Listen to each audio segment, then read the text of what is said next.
Price Lord. ஆண்டவராகிய இயேசுவின் நாமத்தினாலே அன்பின் வாழ்த்துக்கள். யோவான் எழுதின சுவிசேஷம் 15ஆம் அதிகாரம் 5வது வசனத்தில் ஆண்டவராகிய தேவனுடைய வார்த்தை விதமாய் சொல்லுகிறது, நானே திராட்சை செடி, நீங்கள் கொடிகள். ஒருவன் என்னிலும் நான் அவனிலும் நிலைத்திருந்தால் அவன் மிகுந்த கனிகளை கொடுப்பான். என்னை அல்லாமல் உங்களால் ஒன்றும் செய்யக்கூடாது என்று சொல்லி ஆண்டவராகிய இயேசு சொல்லுகிறார். ஆமென். ஆண்டவராகிய இயேசு நல்ல ஒரு திராட்சை செடி.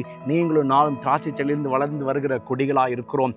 நாம் அவரிலும் அவர் நம்மிலும் நிலைத்திருந்தால் அநேக கனிகளை கொடுக்கும்படியாக அவர் நம்மை சுத்தம் பண்ணுகிறார், பாதுகாக்கிறார், நம்முடைய வாழ்க்கையை ஆசீர்வதிக்கிறார். இன்றைக்கு ஆண்டவராக இயேசு உங்களுடைய வாழ்க்கையை ஒப்பு கொடுத்து, நான் அவருக்குள் வாழ்கிறேன், அவர் எனக்குள் வாழ்கிறேன் என்கிற ஒரு நம்பிக்கையோட விசுவாசத்தோடு நீங்கள் வாழ்ந்து பாருங்களேன்.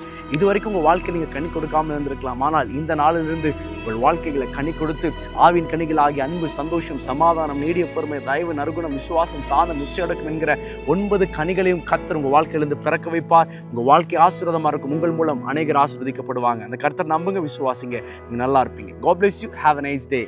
Amen.